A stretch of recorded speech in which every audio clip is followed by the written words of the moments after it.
I'm Katie. And I'm Kay. And you're listening to the Babes of Quinte Podcast. What happens when a woman who loves hospitality and horses has a few eye-opening experiences that reminds her how important it is to live life to the fullest with friends and family? Obviously, she starts an event planning business to use her passion to help others live their lives to the fullest. Ashley Mitchell owns and operates Events on the Rocks. She renovated a horse trailer into a stunning mobile full-service bar and offers add-on snacks, plus event planning and bartending services to take the stress out of your events. The county-based business serves the Bay of Quinte, Quinte West, Northumberland, and the Lennox and Addington areas. To learn more, go to eventsontherocks.com and follow along on Facebook and Instagram at events_on-the-rocks. If your body and mind are not where you want them to be, trying to navigate getting better can be overwhelming.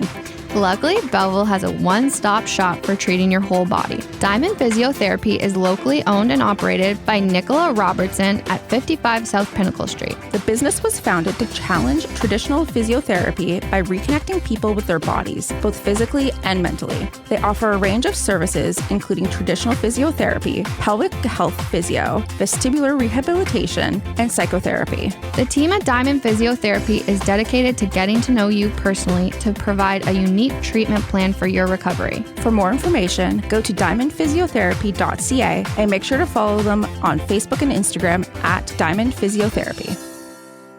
How is it already September? I have no idea. Summer has flown by. You know what?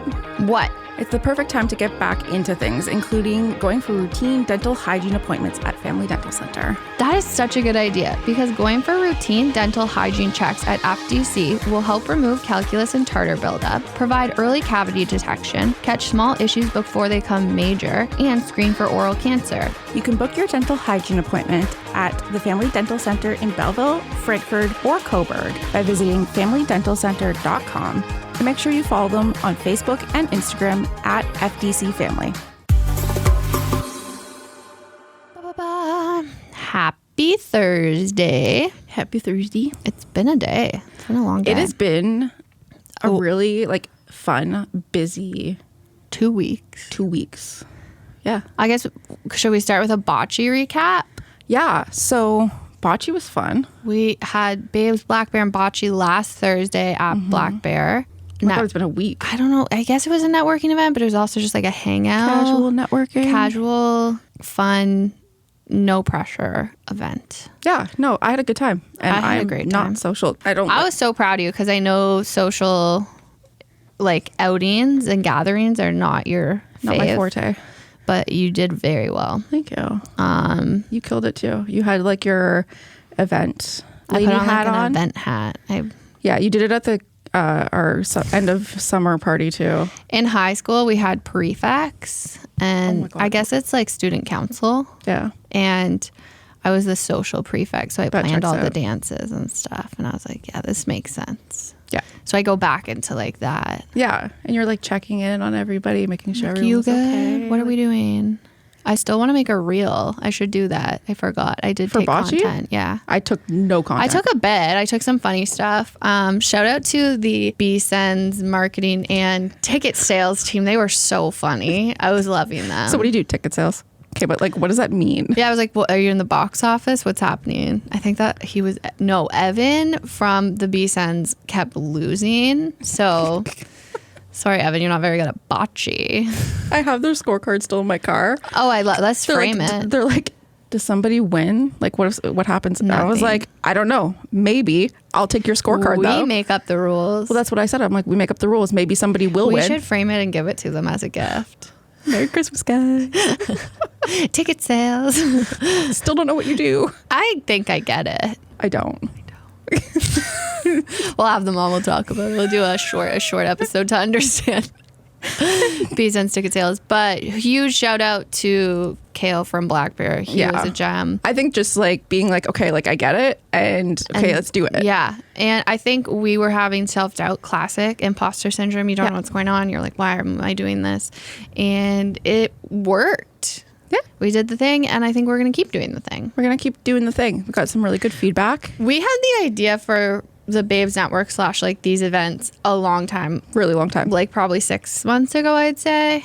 And it's taken us this long. I think mostly because of self-doubt. Oh, 100%. I was like, no I don't one's think gonna come. This isn't gonna no work. one's gonna come. Nobody wants to do this. But it's like, okay, it worked, and we got some really good feedback. Full transparency, like probably 6 weeks ago, I was like, why are we even doing this podcast? No one likes it. Yeah. I feel like we both were going through this weird moment where, because we're so busy, and the podcast doesn't take that much time, but it definitely takes time and effort and energy. Yeah, it's not that it's labor intensive like at all. Like from my end anyways. I know you edit. I just sit and laugh. But that's my favorite. Sometimes it gets to me. Yeah. Where I'm just kind of like, okay, like nobody gets it. Nobody listens. Nobody likes it. But that's not true. Yeah. And I feel like everyone goes through those. I'm happy we didn't, because I refuse to quit. Mm-hmm. I think it's Virgo energy where you're like, nope, I'm going to keep doing it. Yeah. Also I'm like, I want to prove everybody wrong. Yeah, I have that too. It's very, like, first I get really sad and I'll cry about things. And then I'm like, okay, now I'm mad and I'm going to prove all of you wrong. Yeah. Oh, yeah. I may get overwhelmed and cry for a second, but I will get it done. Yeah. And I'll show up. Feelings. There's nothing more powerful than if you were that person, because I had panic attacks in high school and like university. I'd have a panic attack. I'd like sob, and then I'd be in the bathroom. I'd put Kleenex like on my eyeballs to soak up the tears, and then I'd look at myself and I'd be like, you got this. If you do that, if you have that energy to have a full-blown panic attack, your nervous system is crazy, your fight or flight is intense, and you just look at yourself and you're like, you got this, and then you just act like everything's fine. I know you do it on your way to work in the morning. Every single, not every day. Some days. Most days a week, I am picking up my Starbucks. I still have my shit together. I have a sip of my drink, and I'm driving somewhere between Starbucks on King George near the Metro and this office. I have a full-on crying and panic attack, and then I get my shit together, and then I boss through the day. Sometimes I cry in the office, depending on how emo I am. Like Monday. Where we are, yeah. Mondays are rough, but Monday I cried about Daisy. Oh yeah, my dog also still has a UTI. So also cried about American healthcare. Yeah. That was a day. Last week I went to therapy and I was like, I'm really busy this week. I'm running on adrenaline. I'm going to burn out next week. My social battery is drained, so I'm close to burnout, but I'm also very busy this week. So I just don't have the option to burn out, which maybe that's good. Oh yeah, no, I'm full on like not sleeping. Yeah, you're going through some. And I don't know why. I'm like, I don't know what it is. There's something that's happening in my head where it's like I'm not sleeping and I'm like excessively picking at myself. I go through so I don't know not sleeping. What's that called? Maybe that's burnout. Insomnia? Yeah, I go through insomnia spells, but it's usually when I'm like extra anxious and like busy because I'm thinking about everything. Because I've been extra anxious about a lot of things. I need to go back to therapy. This happened last time when I started going back to school again. So it's like You're back in school too now. Mm-hmm. This all makes sense now. You should go back to therapy. It's like I need to go to therapy. I need to be nicer to myself. Yes. Yeah. These are our affirmations. I need to write them in our office. I need to like write them on the mirror in my bathroom. To, yeah. Be like. And Jonathan from Queer Eye says you're supposed to look in the mirror and be like, I am important. I've been doing this thing where I look in the mirror and I go, I am important. I am allowed to take up space. Yeah. And I had to do it before we went to the Belleville General Hospital Foundation Gala. Because I was dressed like more queer, I think. And so I was like, you are allowed to be queer and take up space. Yes. I had a moment. Okay, so we also went to the BJHF Gala last week. It was lovely. It was beautiful and an event, and I saw a lot of people that I hadn't seen in a really long time. I saw my old Professor Harvey. Yeah, he seemed very kind. And he is the sweetest little man, and he's an incredible artist. Yeah. He would be really good to have on the podcast. Let's do it. Because he traveled. Yeah. Oh my God. Yeah, no, we should have Harvey on. Huge shout out to Kristen Crow, who shared her story. If you don't know, Google her. She's wonderful. Yeah, so... She made everyone cry. We all cried. I cried. Her journey, I didn't realize was that intense. Mm-hmm. And like the strength she has to like talk about it in a very public way. Yeah. But also use her network and her influence to do good for the community. Yeah. What an angel. Like that is the kind of good people in the community. Like, I'm sure she has bad days too. Oh yeah. But it's like to use all of that and take that strength and to like turn it into something good. I just find it very admirable and beautiful. I may be making up this number, but I believe overall with all the auctions and the gala, they raised over $600,000. Yeah, I have no idea. So I know definitely that night it was like around over 300,000. It was an organization gave $100,000 in one fund. Yeah, you get because the way it works is Mark Philbin, our coworker, was hosting the night, and they ask people, it's like, can you donate $100,000? Yeah, they start at the top and come down. Can you donate $50,000? Can you donate 25, 10, blah, blah, blah. And people will stand up or raise their paddles, whatever. And I was like, okay, well, that's not me. Let's be serious. But I gave my hundo and I was like, this is what I can do. And there's no judgment. No. From anybody whatsoever. Like, it doesn't matter. There's tons of people who I think I just had this perception. This goes for a lot of galas that only like super, super loaded people go to these. But like, I know that's not the truth at all. No. And I think it's good to open it and give what you can. And I had fun. I got to wear a vest. You look super hot. So did you. You had so much glitter on. I still have glitter in my hair. You do. I saw it today. My scalp. It is. Like every time I like. Have you shampooed? I have to get a clarifying shampoo, I think. To get glitter out? Honestly, I don't know. Apple cider vinegar. Spray it down. I've been like scratching my scalp and it's coming out like under my nails. Every time I look at you, like I get a glimpse of glitter and I love it. Honestly, if I could, I saw there's like the Snapchat filter and it has like glitter freckles. And I'm like, this is all I want in life. Yeah. I want to have like permanent glitter freckles. So then I was like, I did a holographic nail. I love. But it's just one. And when you shine the light on it, it's like multicolored. Ooh. Yeah. I like. Anyhow. Okay. This week's guest. We did some resorting of guests, but I'm really happy because I loved this conversation and it's the complete opposite of my vibe right now. It's very put together. Very put together. There's not a lot of us talking, which is I think we learned part so of much. why I'm talking so much now. So it's Callie, the executive director of TTO, which is the Tsi Tyónnheht Onkwawén Language and Learning Center on Tyendinaga Mohawk Territory. The organization has been going since the 90s, and I don't even want to tell you about it because I'm not doing it justice. No, like, I honestly, and I think Callie, who's the executive director, is just the way she speaks is about just, it. Like you can feel the passion. Yeah. And the love for her culture and her language. And yeah, we were here for it. Yeah. We moved. No words. We moved her episode up because we want you to all know what amazing things Callie and TTO are doing. So I'm going to leave it there and let you listen to it. Indigenous peoples are continually working to reclaim their rights, language, and culture that were taken from them through colonization. Over 30 years ago, a group of parents on Tyendinaga Mohawk Territory came together to create a way to raise their children so they would know who they are. Through their goal came the Tsi Tyónnheht Onkwawén Language and Cultural Center, which plays a significant role in ensuring community members have access to their culture, language, and in turn make sure Mohawk language remains vital for future generations. Babes of Quinte, please help us welcome Callie Hill, the executive director of Tsi Tyónnheht Onkwawén Language and Cultural Center. Did I get it? You did. Yay! Yo Yanare. Good job. Whoa! We start every episode asking people what their favorite potato chip is. So. Oh my gosh. Dill pickle. Yes. I don't think we've had that yet.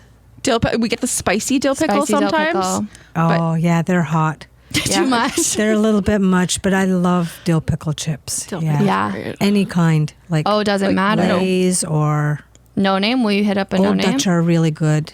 Yeah. I think I need to get back on the Old Dutch train. We've had a couple people say Old Dutch is like the original chip. Well, I think they used to be the Humpty Dumpty, right? Oh, were they? Maybe. It was like a rebrand of another brand that used to exist. I know they came from Western Canada, I thought. Old Dutch. Yeah. Okay. Mm-hmm. I like that. I'm a big Dill fan. pickle, adding it to the list. There you go. Chips people like. Can you tell us about yourself and your My background? work self? Yeah. So I am the executive director of the Tsi Tyónnheht Onkwawén Language and Cultural Center. We started out being actually the Tsi Tyónnheht Onkwawén Language Circle. And that was at very beginning, late 90s, I guess, is when we were called that. I'm the second full-time employee of the organization, so I've been with them 19 years next week, in a couple of weeks. Congratulations. So, yeah, thank you.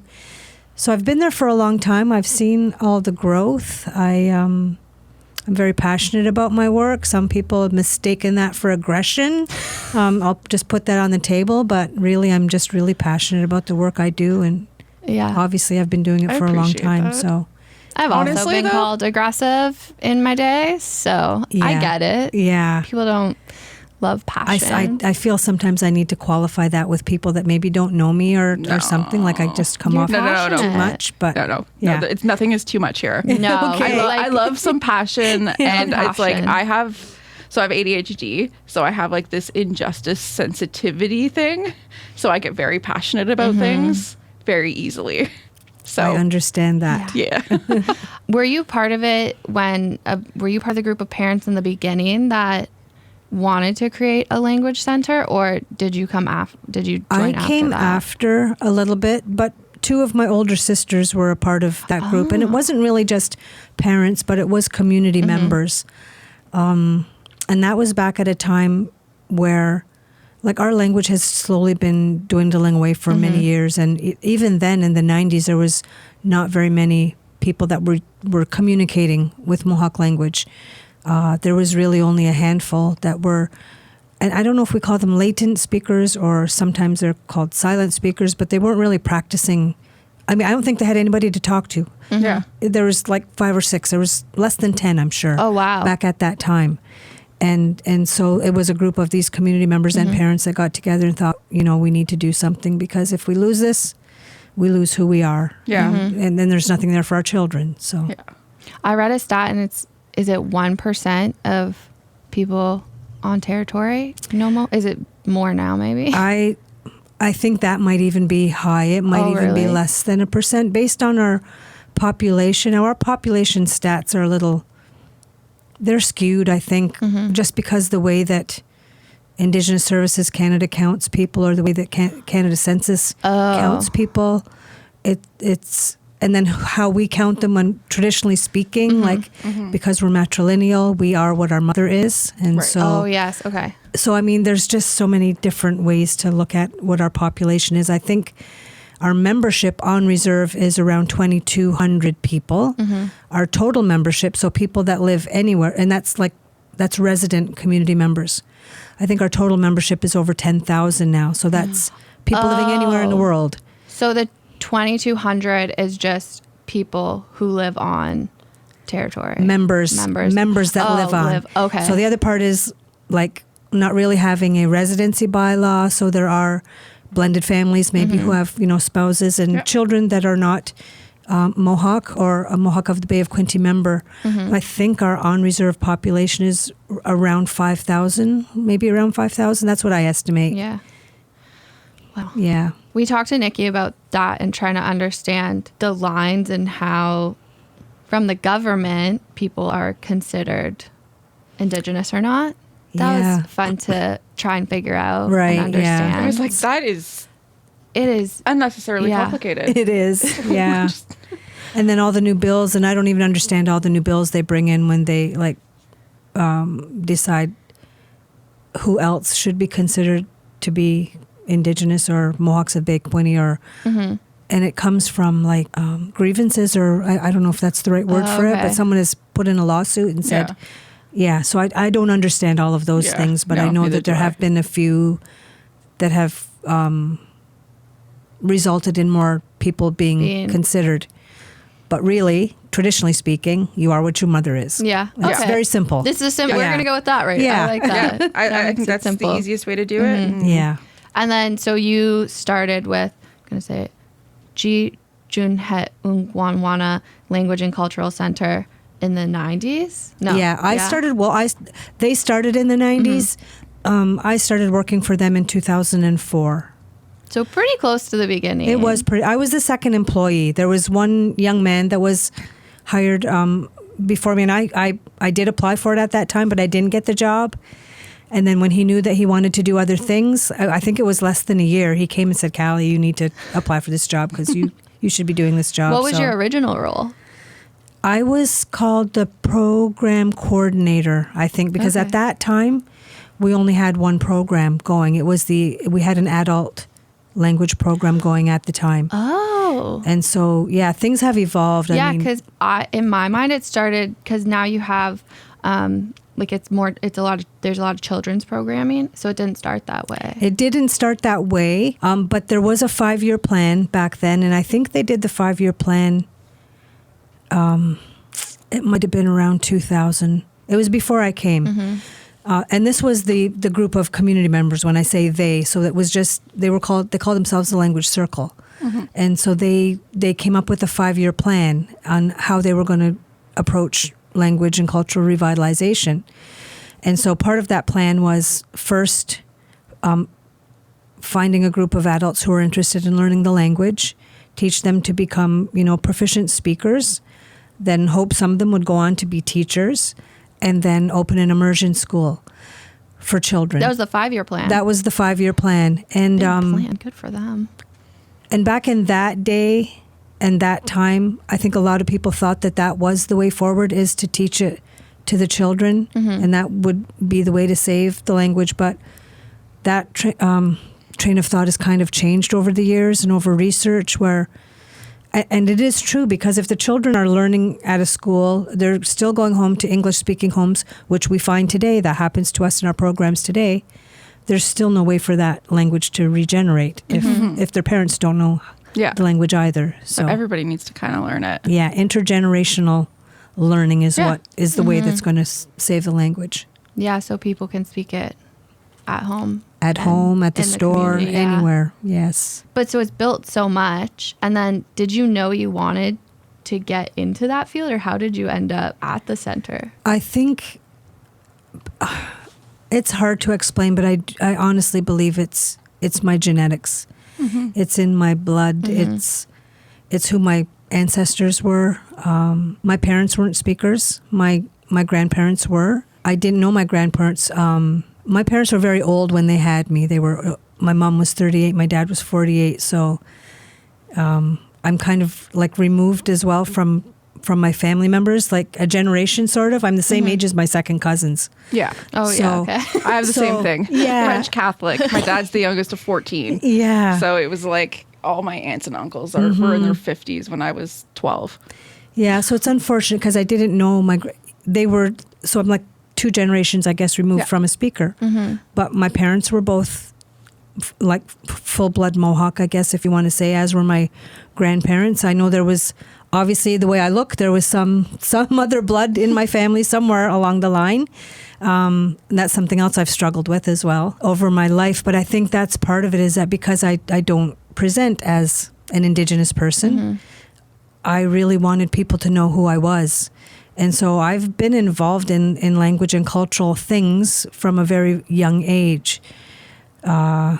Grade 3, I guess, I was a part of our teacher wanted us to learn the songs and learn our social dances. And we used to perform, I guess, so to speak. It was education as well, but we'd go to certain events and we would dance for openings and at colleges and in Toronto at the Friendship Centre, and we would do those things. And I think that's where it started as well. As well as I remember my paternal grandfather speaking Mohawk to me. In my mind, that's all he spoke, and I don't know that that's true, but that's my memory of him. I think I was 9 or 10 when he passed. Okay. And he was very ill the years that I knew him. He was actually at there was an old age home just down from you here. I think it was called the Belmont Inn or the Belfast or something like that. But it was just a few doors down on this road. I remember visiting him there. Yeah. That's so anyways, like I said, I think it's in my blood, and I don't know, I've been doing it for longer than 2004. Yeah. So I worked at FNTI, First Nations Technical Institute, prior to that. And I was involved in bringing in language programs for staff. So we we were allowed to learn during work hours, which was good. The president really cool. at the time, really cool. he allowed staff to take, I think it might have been one afternoon a week or something like that. I did get Mohawk language in public school, I think grade 7 and 8. And I know they have it here at Eastside now, but we didn't have it when I went back in the day that I went to Moira. We did not have any language in high school. But it's just been really important. And then, of course, I've had children, and now I have a grandson. So it continues to be important for me. For sure. Hey, Katie, what are your favorite kind of businesses? Female locally owned? You got it. Ashley Mitchell took her passion and made it into a business. She has a love for working in the hospitality industry, and horses are in her soul.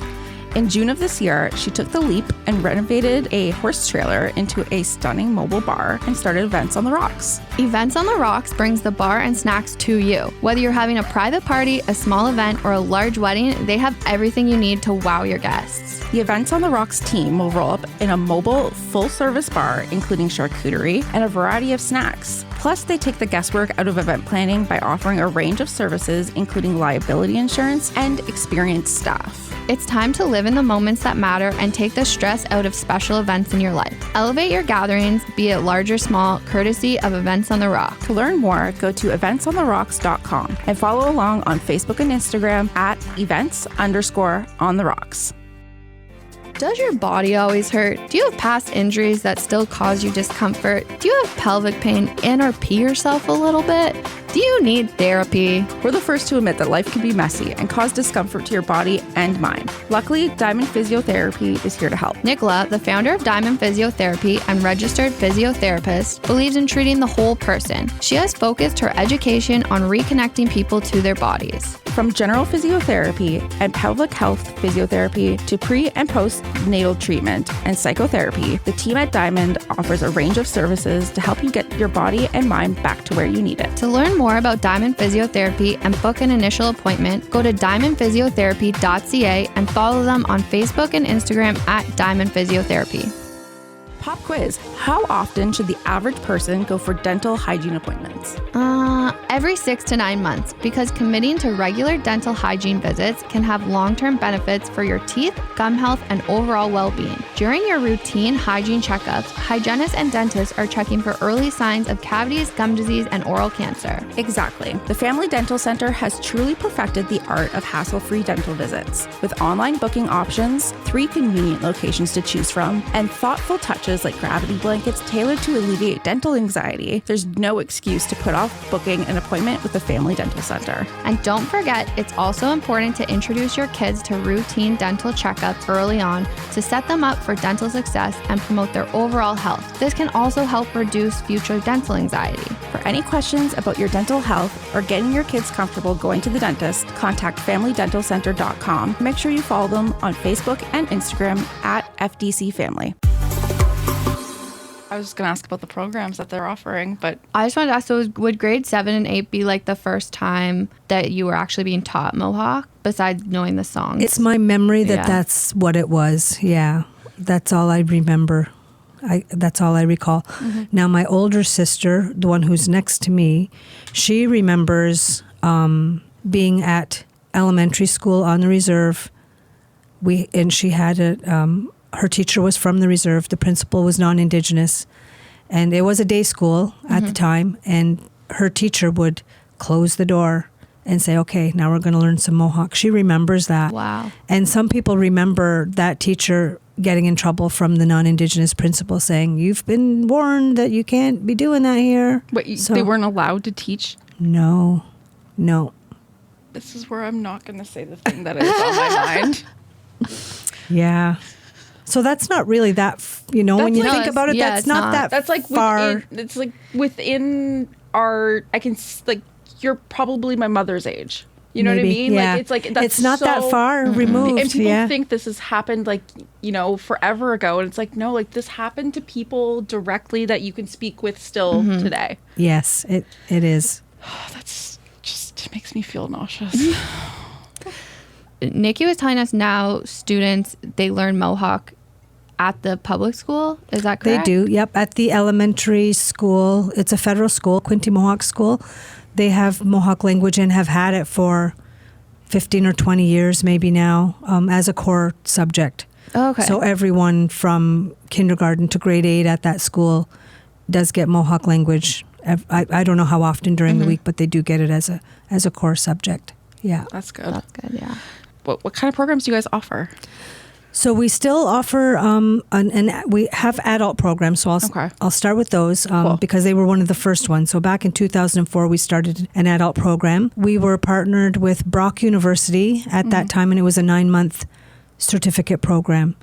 And we ran that for a couple of years. And then those adults were saying not long enough for us to gain any proficiency. We need it longer. We partnered them with Trent University, and we offered what was called a Diploma in Mohawk Language and Culture. And it was a 2-year program, and these were all delivered in the community.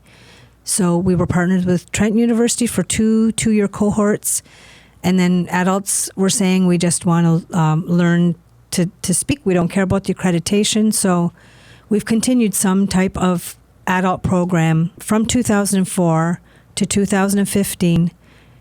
And then now so from 15 to 18, we didn't have any adult programs.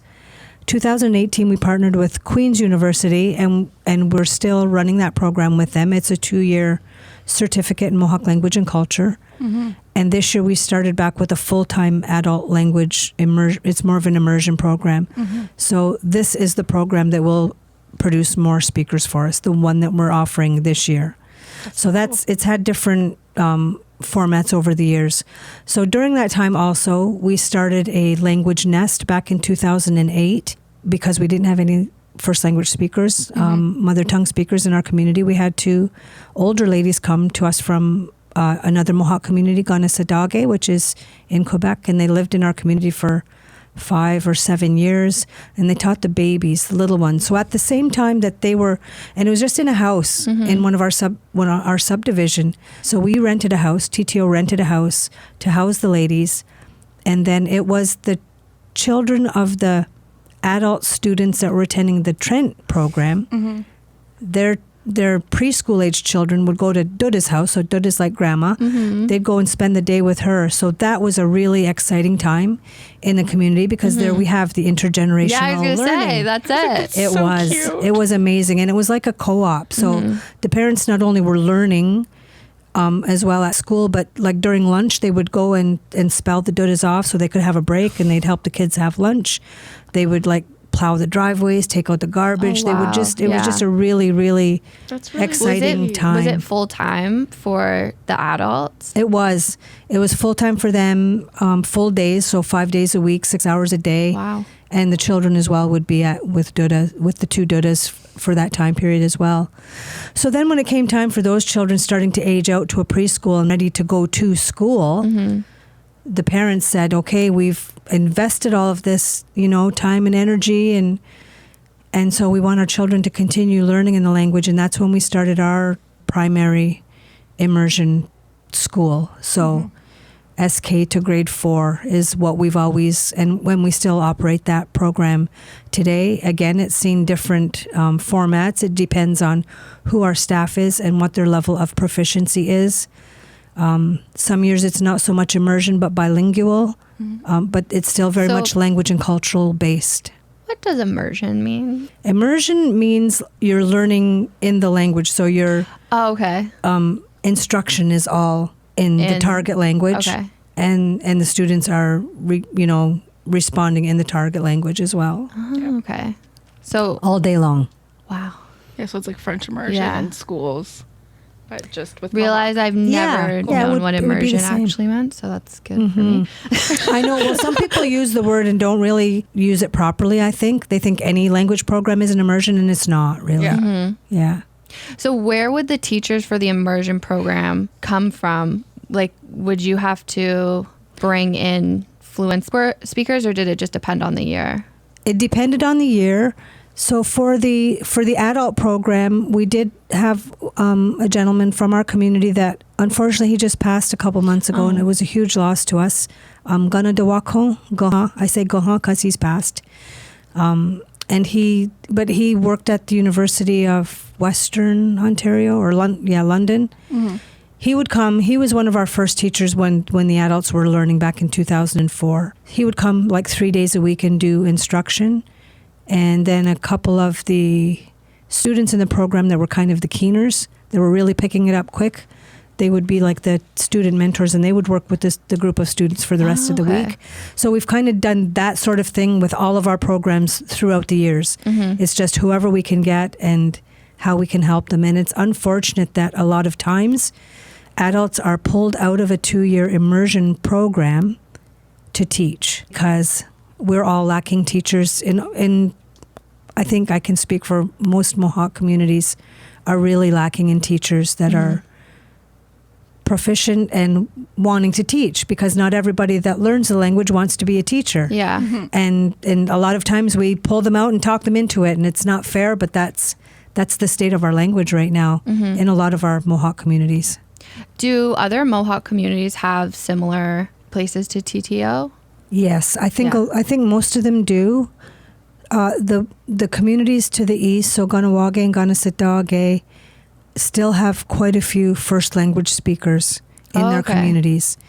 And mind you, they're probably, the majority are older, I would say, probably maybe in their 60s and up.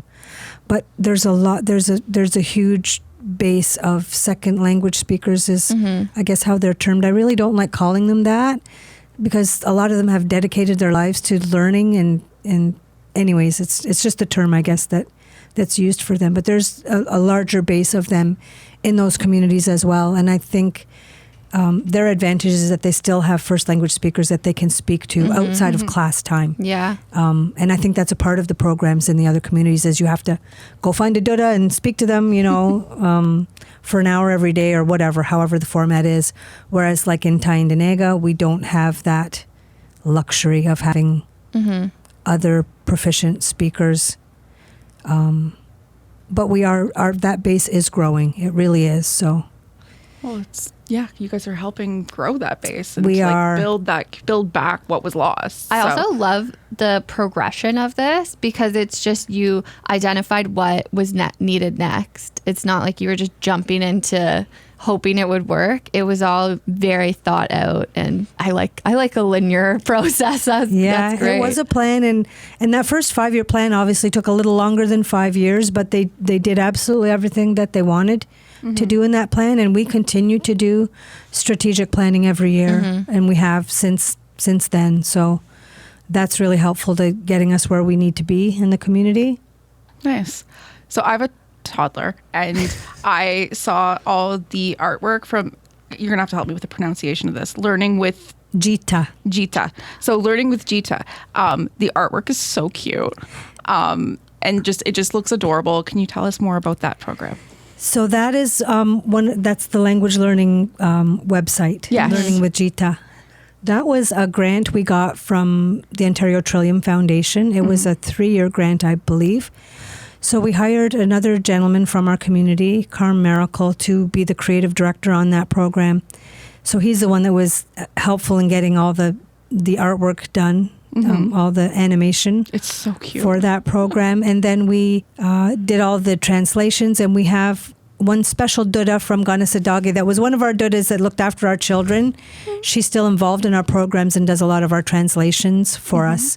So she did the translations, and we got the website up and running for the Jita, and also some other community members helped with that website. So there is a family in our community that have like a husband and his wife that learned language before they had children. And so when they had their 2 daughters, those two girls were really raised as first language speakers. That's so cool. like the first time in our community, and I think they say 70 years. Holy. So they're older now. The girls are older now, but from birth, they were raised with Mohawk as their first language. Wow. So my point being, those two girls are some of the voices that you'll hear in some of the and their father as well in some of the animations. Cool. And that's so sweet. And it's so bizarre because you look at Jita, and she was done before we hired the family to help us with the program.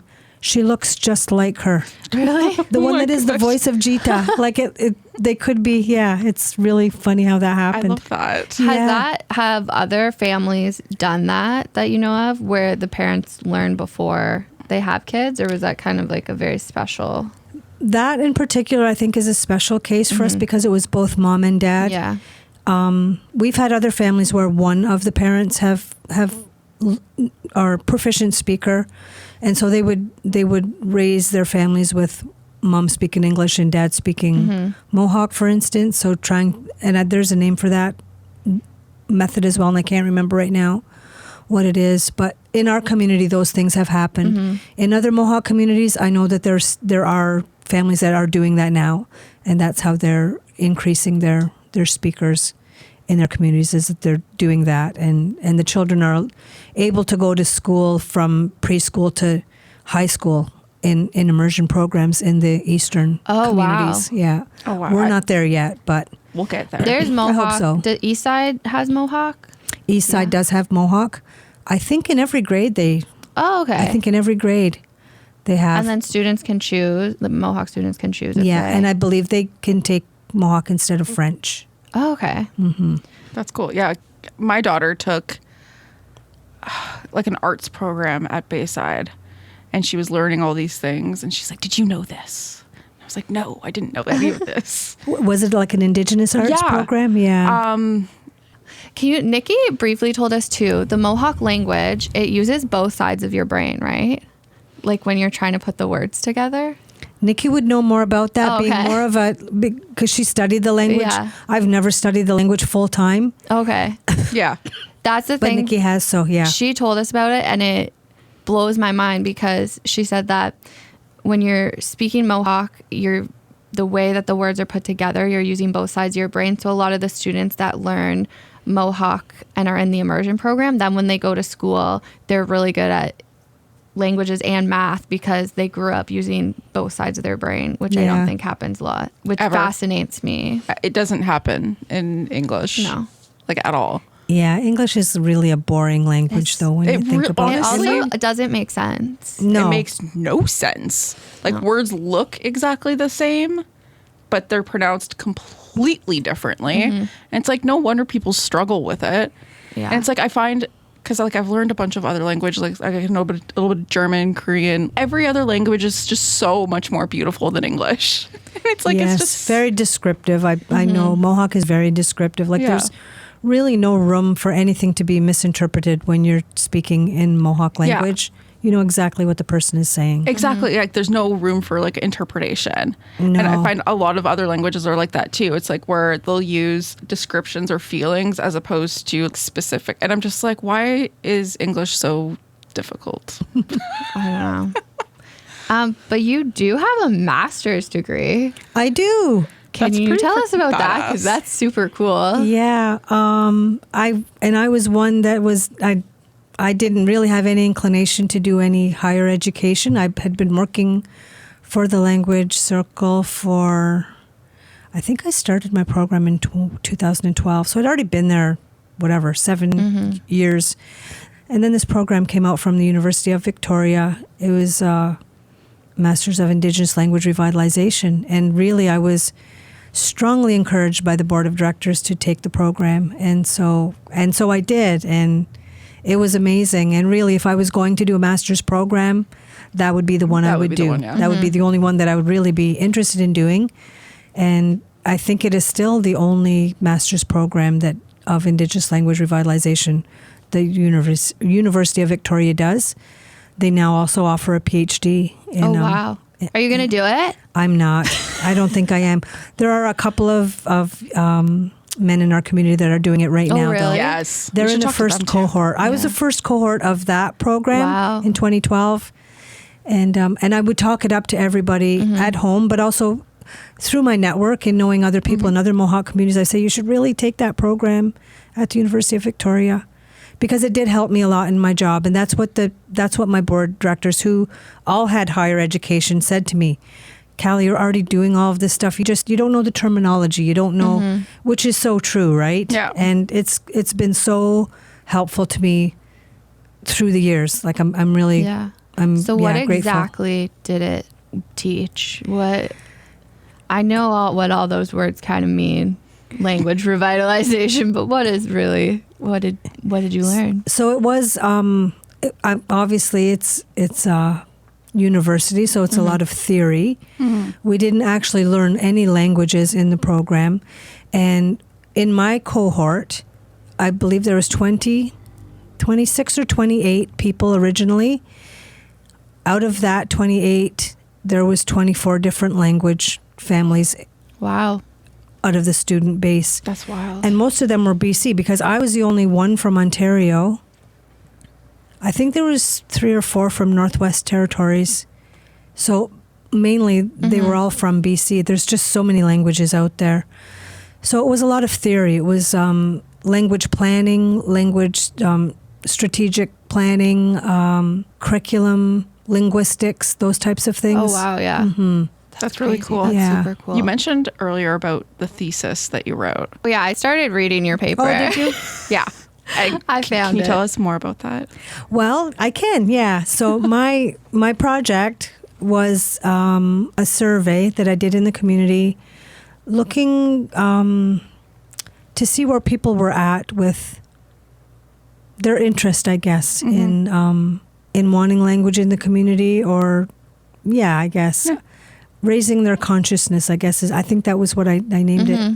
Ganyunk Geha, raising consciousness. Yeah, I don't know.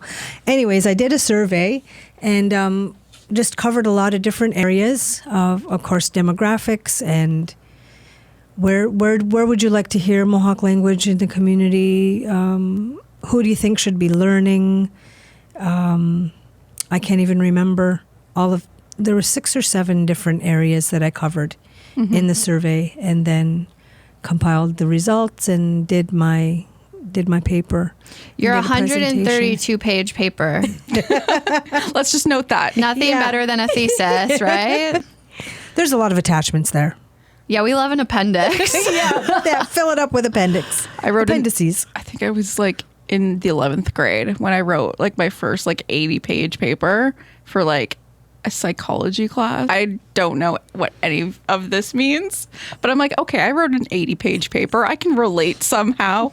I didn't go to university. I did not write theses, but Yeah. These Thesis. Whatever that is, Whatever in a plural the- form. Yeah. It's like octopus. Yeah, I had a Anyways. great two co-supervisors on my paper, and I got it done really quickly. I'm actually gonna read it I'm honestly Yeah. probably going to read it. It's because I need some. Yeah, I'm go gonna ahead, read put it. on And my then we too. can have the conversation Yeah, about I it. love graphs. Yeah, I did a lot of, because it was a survey, right? So I had to show your work Yeah. somehow, Yeah. illustrate it so people can understand it. And I love a graph. yeah, very it was excited about it was a great experience for me, and it gave me good insight. I used volunteers to hand out my survey because I didn't have any funding to pay anybody. So I just put a call out one weekend and said, I need help. We delivered them to every home Really? in the community. I had a group of, I forget how many, less than a dozen volunteers, but they helped me to deliver them. And it wasn't a sit down and fill out with everybody, but it was a deliver Yeah. to the home. And it was every community member, actually every resident over the age of 12. Could Because do I it. felt like even if you aren't Mohawk, you might be some other Indigenous nation Yeah. living in the community, or you might not even be Indigenous, but you're living in the community. Yeah. So what is your interest in Mohawk language if you aren't? That's important to me as well. I'd love to learn Mohawk. Yeah. Like I think Our that, programs are open to, mind you, we're pretty much at capacity every time. and And the we have last a thing I would priority list, obviously. Yeah. But we I do would open never it. want to take a spot from somebody Yeah, who's like, yeah. I get it. Yeah. So, okay, we covered the learning nest, the school and up to 4 immersion, the adult programming, and I wrote her Gita. Gita? Gita. Oh, sorry. Are those all the programs? Those are... Or the main programs? Those are the main... I say the core programs are the adults and the 2 children's programs. Lately, we've, or I guess more recently, we've been doing like the language learning app, the Learning with Gita. We've also produced some books. We did a set of 30 books. 20 were a reprint from Woodland Cultural Center. Okay. But they were from Tyendinaga Mohawk, who I mentioned had just passed. He wrote a bunch of children's books back in the 70s, I think. And so we reprinted them and updated the illustrations. So cool. Because in his illustrations, and mind you, they're beautiful, but they're black and white line drawings. And so that's one of the things, right? Our children, when they're learning Mohawk, can't go to the library and pick up a beautifully illustrated full color book. So we wanted to provide that for them. So we reprinted them with full color illustration, and we did a set of 10 original books. And those were published as coloring books. So they were black and white line. That's cool. Hopefully someday we'll be able to publish them again in full color. But they were stories from community members. So we offered a writing workshop and had people come out and write books, and then we had them translated. Wow. And all the illustrators were all Indigenous people as well. So that was a really neat. That's fantastic. That was a neat project. So that's part of like language revitalization is normalizing the language in every capacity or every area in the community. It's not just for school. We're not going to revitalize it if it's just a school language. It needs to get into the homes. So how do we get it into the homes? I didn't even think about the fact that there would be no books. So students couldn't just go, or kids or anyone could just go and get a book, or you can't necessarily just talk to someone in the language. There's all these things you don't think about. Yeah, and so the teachers, I mean, you bring that up. So teachers a lot of times are developing their own resource materials to teach. That's a big thing for them. It is. Yeah. I see it on Etsy a lot. Not specifically with Mohawk, but like just teachers in the U.S., they don't have a lot of resources. So they make their own and they sell them for super cheap on like Etsy. Right. Just to be able to spread the love. Yeah. You guys just got some funding. Yes, we did. That's very exciting. Can you tell us about this? Yeah, so obviously, over the years, we've just been living in rented, leased facilities, and having our own home has always been something that we've wanted. And so an opportunity came up to apply for a grant with Infrastructure Canada through their Green and Inclusive Community Buildings Fund. And that application was worse than the master's thesis. Like it was very dense and involved. Yes. How many pages was that in that? Oh my goodness, I can't even remember how many pages, but I can tell you I had a team of I think maybe 7 people that helped me bring it all together. So looking at it from all the angles, we had to look at what was included in the application. And so we had to the deadline for that was July of 2021, I think. Oh, so it took that long it took a while. Even hear back. It took a while. Now, I learned in May of 2022 that we were successful. And then did you have to keep it a secret for a whole year? How did you do that? It was crazy. Well, I couldn't, obviously. The staff in the office knew. But we have a very strict confidentiality, so... but that's such, like, exciting news to keep for so long. No way. I know. Good it was over a year. And so I felt terrible because I felt like I was lying to people when they were saying, how's things going with the building? Have you got any funding yet? And it's like, not yet. We have a grant in. We're waiting to hear. That's what I kept saying. That was your line. We just, because the government has to be, they have to be the ones to make such big announcements. So the building now that TTO is in, is that like it's leased? It's not... No, and there's another story. So right now we occupy two different buildings. Administration and now the adult program is in one building. And we're in the lower level of our community library. We've been in many buildings in our community. This is what I was trying to figure out because I was doing some Googling and I was like, I don't know where it is. We were at the former airport terminal building of FNTIs. We were there once. We were at a decommissioned church. We've been at a house, and then we've been at where we are now.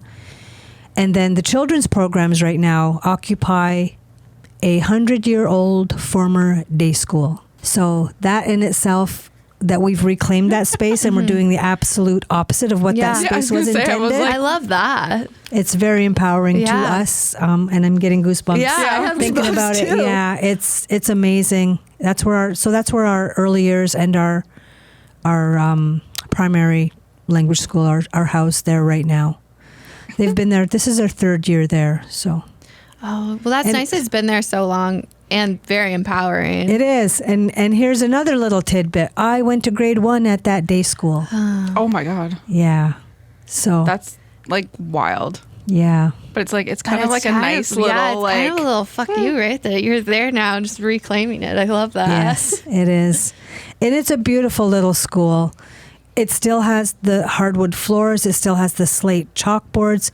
Like over all of these years, that stuff has all been saved in that building. And that building's been other things. It's been like a community rental where you could just go and rent it for small meetings or baby showers or parties or whatever. And then our seniors, they're the 59ers, they were called, the seniors group. They had it for quite a while. So they'd have card parties and they would do things there as well. But everything is still saved. It's seen some renovations as well, but that's cool. That's cool. yeah, I can still remember that. I still remember going to school there. I have memories of it. Wow. That's crazy. That's crazy. And I don't have bad memories of the school like myself. I do recall other students being not treated fairly by the teacher, but I didn't. I think I was always kind of I was quiet, but I was also a little pet. So I was a suck up. So that was me too, I guess. get it. I was loud. They didn't like me. They liked me, but they were like, "Can you stop talking?" And I'm like, "No, I can't read. I'm just gonna keep talking. I'll be here." Wow. I used to organize dictionaries for the teacher. Oh gosh. Oh, there you go. I would color coordinate them because I was so OCD, and no one flagged this in my file. Oh my They're goodness. like, "She's fine. She's over there organizing the dictionary." Yeah, the teachers didn't mind at all if you were doing Didn't that for care. them. No, I was organizing the French English dictionaries, and then the English ones, the French ones, but they all had to be in a certain way. Some of them didn't have spines, so I fixed those. Like, no one knew that I was not neurotypical. Yeah. Little neurospicy you were. So now with this, sorry, Yeah, no, you go. I was saying with this funding, you're going to get a whole building. We are, yeah. Sorry, I didn't even finish that story. That's okay. Yes, so we did. We had our formal announcement in June of this year. So yes, we received $9.6 million. Just a little bit of money. Just a little chunk of change for our new building. That's so magical. exciting. It is, and it's the land that we're going to build it on is also reclaimed land. It was part of a land claim that's been we've gotten back through a land claim, and it's in Shannonville, if you know the area. It used to be Shannonville World's Fair. That's I the feel land. like I that's know the where that land is. where our building will be. That's so So it's- exciting. yeah. Is it on Salmon? Salmon River Road. So it's just off of number 2, Yeah. just east of Village Variety gas station there in Shannonville. That's so exciting. And what? Obviously, it's going to be huge. I've seen the like mock-ups. The- I guess the renderings, It looks yes. beautiful. What will you be able to do with this space that you can't do right now? Well, right now, because the children's programs are in this smaller school, we do have a capacity issue there. So our capacity is probably, it's less than 20 students. Okay. So in our new building, one classroom will hold 20 students. Sorry, it's 20 students now from pre-K to 4? Yeah. Oh, wow. Yeah. So you're going to have a lot more space. We will have a lot more space. So we have 3 classrooms set aside for whoever, however that pans out. And again, it just goes year to year who our student base will be. We'll have a teaching kitchen, so we'll be able to do we'll be able to expand the programming that we do. We'll have an art studio also. we'll have all the outdoor space. We'll have outdoor classrooms, and we'll have a main gathering space that'll seat about, I think, 150 people. Amazing. And so we'll be able to really expand a lot of the things that we do, like school-wise, but also community-wise and outside. Yeah. So be able to offer more programming to our neighbors in Belleville or Picton or Napanee or even further. Yeah. And so another part, and so it's a phased build, this whole complex, but that's phase one is the main building. The other part is that we're also building a replica longhouse, which will be another educational piece that will be for our students, but also for outsiders that want to come and learn more. And so it'll be built to size. So we don't know what size yet, but not a huge longhouse. Yeah. It might be 30 feet by 60 feet maybe. Okay, so it'll be a big my size. Ignorance. I have no idea what a longhouse is. So a longhouse is is what we lived in back in the day, and we lived by clan. So you'd live in a clan longhouse. There'd be a turtle and a wolf and a bear, or however many you had in your village. So as we progressed over the years, we started living in obviously individual homes, and still having longhouses, I guess is my understanding, where we now use the longhouse mostly for social, political, and spiritual things. Okay, cool. So we conduct our ceremonies. We do have a ceremonial longhouse in our community, but we also hold like political meetings of the traditional peoples, have their own governance and whatnot. So we do use the house for that, as well as social events. So social songs, singing our social songs, and with our water drum and our rattles, and we have social dances that we do. So cool. Social events, and a lot of times food is involved. They always got to have food. Yeah. So, yes. Yeah. And so the replica it'll be a teaching. The replica will be more based on what it looked like when we used to reside in them. Oh, wow. Yeah. That's really cool. Yeah. So it'll be a real teachable facility. And there are some of these facilities in other communities right now. There's one in Ganondagan that's in New York State. I think it's outside of Buffalo or Rochester. They have a replica longhouse that they use it's a Seneca community. They have one, and I know there's some in Crawford Lake, which is past Toronto, but I've never visited them. They did have one at Grand River in Six Nations, and it burned down very recently, like over the last. It might not even be a year, or less than 2 years. I heard of that. Yeah, that so happening. I think and they did similar things there, and so I feel like this is something that is really important to us.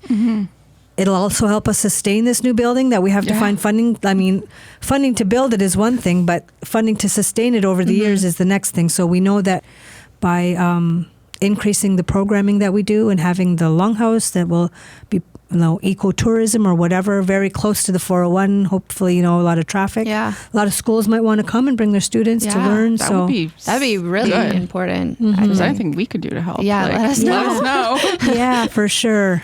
You've been with TTO for so long, and I'm sure it has not been all rainbows and sunshine getting to where you are now. But how do you feel now that from where you started to getting the funding and starting this new adventure? Yeah, even at the announcement of the building and the funding, it's still surreal to me that we're finally here at this place, and I honestly don't think I'm going to believe it until I'm standing in the building. It's really hard to believe, and I'm getting to the point where I'm thinking about retiring, obviously, and there has been some times along the way where I thought, okay, I'll just get this going, and then maybe I'll move on. Yeah. But it's been like I said, in a couple of weeks, it'll be 19 years and I'm still here. And so I've been told, well, you can't leave now until a couple years after the building is done. When's the building set to be done, do you think? It's an 18-month build. I thought you were going to say 18 years, and I was like, Callie, you might need to get out of there. I'll be haunting the place if I'm there in 18 years. But yeah, so it's a 18-month build, and yesterday we had a very exciting building meeting, so the tenders are actually going out today. Exciting. And and with the deadline of October 4th. So Wow. we're hoping, Wait, so is ground broken technically? well, technically we put shovels You in put the ground at the okay. opening, but I wasn't sure what groundbreaking actually meant. yeah, so, we did a sod turning, I guess Okay. is what we called it. Yeah, groundbreaking is when you actually start construction. Yeah. so tenders will help with that. I don't know. What Tenders, those are. that's like when you get the companies to be like, okay, this is how much it's going to cost us to do this. And you ask a bunch of Okay. companies. Yeah. You're just like quoting That's at feeling it. good. Yeah, so I'm still hoping that we might break ground in October. That might be a Fingers little crossed. Yeah, it You know is. what? Like, Putting it into the universe. Well, that's Yeah. what There. we've done, and we've done that all along, and and that's my strong belief is putting your intention out there, putting it out there for Creator.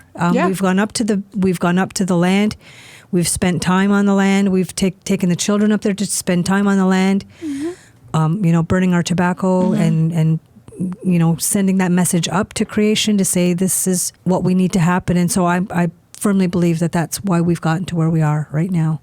well, it seems to be working. Yeah, it's working So for us. I won't think change that, like, Don't everything- change that. Yeah. You guys are doing the right You're doing stuff. it. Like, it's going the right direction. Yes. And yeah. So the only other thing we didn't talk about was the radio station, Yeah. which is Yeah. another whole big thing. But hopefully we'll be able to work together with you Yeah. guys. Honestly, I on love that. We've had a radio station in our community in the past, but we're still a pirate radio station. yes, I know. This one will be licensed. Yeah. We've Yeah. applied. Yeah, you maybe applied know in that. the. I've Yeah. known about this. Yeah. Yeah. And so I was just told last week that Is it approved?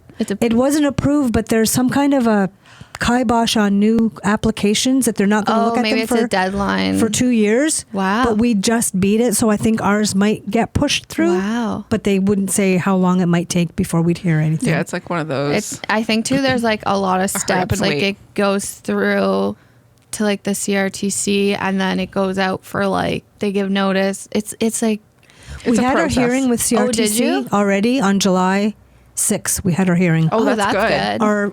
I think they were calling it a hearing. yeah, and it's Yeah. just if But anyone it was has not attending hearing. Like none of us had to be there or could be there. no, but and then I think it's just as long as no one brings up like Yes. what's it called? Contesting. Yeah, so that's the word. so we've had a technical, I forget what you call him, techie person that Yeah. did the report for the other place. Oh, I can't think of the other government organization that's involved in radio. Not CRTC, but there's another one. I have no idea. I can't remember. I can only Anyways, think of the I feel like I CRTC. should know I this. should Yeah, know and this. I should too, but yeah, I'm not in radio. There's a lot of mean- letters that they throw at you. there are, and so many. So, anyways, we're hoping that it'll get pushed through, and if not, we're hoping that maybe we might start an internet station. Yeah. But like I say, it will be licensed by CRTC. Mm-hmm. It's Indigenous Type B, which is specifically, and you're probably familiar, specifically for language revitalization purposes. And so we Wow. are striving for more spoken word Yeah. than music, but we will have music and we will have English. That's But we will also, it'll be an opportunity for us to have the language in absolutely every home in the community. If they have a radio to Radio. turn on or a computer to turn on. That's big. It is big, and also because it's a community station, and I've already, been talking to people, the nurses or the roads crew people saying you got to do something for the radio. Well, I don't know any Mohawk. I said, okay, so we'll teach you how to introduce yourself, and Yeah. that'll be the Mohawk part of your program. So it really has a lot of. It can teach so many more people. Like it can just get that bigger reach to It teach can. a wider who maybe, can't take time out of work or their day. Yes. It can just be on, which is so what I the think power is of radio, people. it's like the beautiful thing about radio is it's free to the people receiving it. So it's so accessible and it's such a great learning tool because people can just pop it on whenever. Yeah. Yes. And then just be immersed in whatever is happening. You know what I mean? Yes. Yeah, it's very exciting. That's I think we have a couple of our, so we have a radio committee. Of all of our things are volunteer committees. So we have a volunteer radio committee, and they're going to do some training on some of the software, hardware, whatever, next week. That's so exciting. things are moving. And so Yeah. right now that radio station is going to be housed where we are, Oh, it's going to be in the in the new same building as us. And so I'm hoping that by the time we move out to our new building in, less than 2 years, the radio will be well established where it is, and they can maybe just take over that, keep that space. That's because it's very central. It's in the middle of the community. It's housed with the library. I think it's in a good location. Yeah. Absolutely. That's great. I'm so excited for you guys. Yeah. And like everything you guys are doing, I just think is so wonderful. And I'm glad that we can kind of, you know, blast your message out a little bit through our platform. Yeah. Yes, I appreciate the support from so many people in so many different areas that are really supportive of the work that we do in our community, but also outside of our community, like you as well. You know, neighbors in Belleville and Picton and Napanee, and we've just had so many people come out and be so supportive. It's really, really, I'm very grateful for I feel everything. like that's just the way to make communities succeed in general. Is just like you support your neighbors and you learn about them and who they are. Yeah, exactly. Who they are, what their intentions are, and and then you help each other out. And it's like, that's kind of just, I feel like somehow we lost that. And it's like, okay, everyone has to kind of do their own thing and figure it out on your own. But it's like, no, it's like there's community supports. You know things that I don't know, and I know things that you don't know. And it's like, how can we all help each other to everyone succeed? And it's like, how can we build you up? And you know what I mean? Like, I just think that there's so much opportunity. I'm in my feels right now. I feel so hormonal. Yeah. I'm so hormonal. I'm just like sitting here like, I'm not going to cry. It's fine. Is there anything else we missed that you might want to talk about? I feel like we'll have to have you back because we're going to read your thesis. I'd be happy to come back. And I'm going to have all of the questions. Yeah. I like to acknowledge everyone that's helped us in any way, shape, or form. And I know specifically our political, the Indigenous leaders in our community, the chief and council, have been very supportive over the years. And so they've leased us also this piece of land that the new building is going to go on as well. So we have about 9 acres there. But from 2004, they've been supporting our efforts financially as well. So I like to acknowledge that. And, you know, there's just so many people all over the place. So that's great. Well, thank you so much for coming. I'm gonna thank you for having me. I appreciate it. Thank you for spending time with us. Yes. That was amazing. So good. That was very good. Callie, thank you for taking time out of your I am still busy schedule. floored that she took the time. I And know. like we could have someone like influential and important and like, passionate. And passionate. I love it because she said that she says sometimes my passion gets mistaken for aggression. And I get that. Same. I love that. So, Callie, you were truly honestly amazing. just And everything. keeping your aggressively passionate self. And huge snaps to them for getting that grant for over $9 million to build That is a beautiful new insane space. Yeah. And I am so excited to go see it. Yeah. I'll maybe link the story in the show notes too. It gives mock-ups and it's beautiful. Yeah, it's going to be absolutely incredible for the community. And I think after over 20 years of what they've been doing, they deserve that space so much. Oh my God, yeah. So, and they'll be able to take in that many more students to Which I think the is Mohawk immersion program. So beautiful. Yeah. So obviously everything's linked in our show notes. Check out TTO, Callie. I'm going to link her thesis too. Honestly, I still need to read the it. thesis. So again, thank you, Callie, for coming, and hopefully we'll be able to have her back. I would love to have her eventually. back. Once maybe like the building starts or something like that. Who's coming up next week?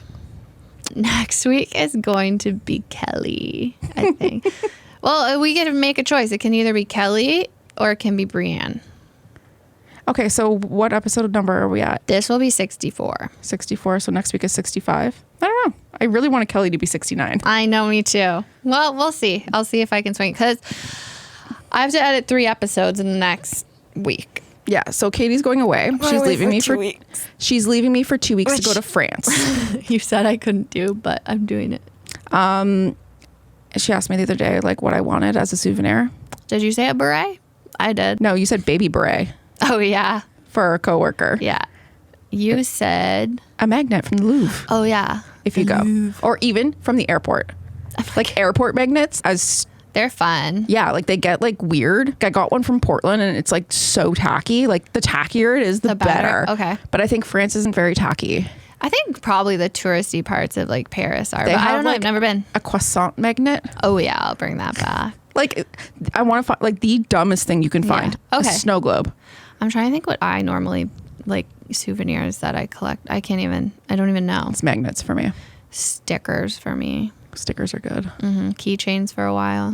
Yeah. My friend Olivia does shot glasses. That's what I used to get, shot glasses. Not even taking shots, just for the camaraderie of it all. Yeah, I don't do shots because I'm 36. Yeah, I don't. Did enough of those in my early 20s. It's bad. Will I? Yes, obviously. Will I be happy about it? No. No. I want to give Snaps. snaps to Christina from Yes. CDC Quinte, which is The Community Development Council. Not the Center for Disease Control. No. Christina is amazing member of the community. I see her at all the networking events, and she recently took on the role of funding coordinator, I believe, with CDC Quinte. Yep. That could be wrong. I'm so sorry.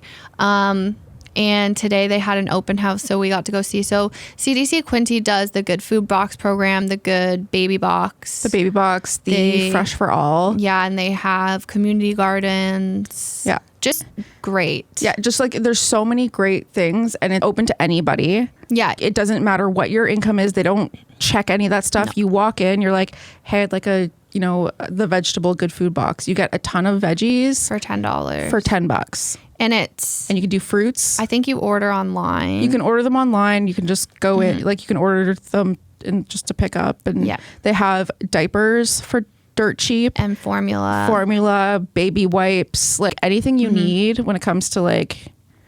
And as we know, inflation is crazy right now. So they also are working on, Christina specifically is working on a silent auction, and is looking for silent auction items. So if you have a business and have an auction item you can give, get in touch with Christina at CDC Quinte. Yeah, because I want us to put together something. We could do a Babes one. Yeah. I don't know if people would bid on it, but come on the podcast. Yeah. We can do like That'd be funny. A branded message. Yeah. Imagine actually that would be hilarious. Or just come be a guest. You can be a guest on the podcast. You can be a guest on the podcast. We'll figure out something to talk about. I'll talk about that. What if it's just a rando? This is funny. Secret. Maybe Lauren McDougall. Ooh, Lauren McDougall. Okay, Lauren McDougall. I don't know you. I don't know you. I don't know you but at all. But you were a big part of the gala. So at the gala, bid on everything. This man, no, the but online it's auction. They just need someone. Well, sometimes you just need someone to get some things going, and I think he was doing that, which is great, killing it. Yeah. Do you want to come on our podcast, Lauren McDougall? We're coming. I'm gonna send you an email. Yeah. He's gonna be like, "What?" I'm gonna be like, "Tell me about insurance." Yeah, I don't know. I have it. I don't know why, but I know I need it. So, anyways, this was a 20-minute. I feel like we needed this talk because this week has been like so busy and my brain hurts. I also forgot to take my meds this morning, so I took them at lunch. Oh yeah, that checks out. Dangerous. I can see your energy. It flipped real quick. I got you need to do snaps. I need you to do snaps. Okay, so snaps to our sales manager, Darren Matassa, for letting me come on a meeting with our national... And you killed it. National sales people. So snaps to him for letting me sit in on that meeting and just kind of just be there. It just feels like a solid like step up in my career just to like build the connection. No, more imposter syndrome. No, it was really cool, and I felt like I contributed it in a positive way. So I hope that he feels the same. So snaps to Darren Matassa for allowing me to be in this meeting. I love it. I got nothing else. I gotta go back to work. Yeah, me too. Okay, bye. Bye. The Babes of Quinte podcast is recorded and produced at Starboard Communications, home of 95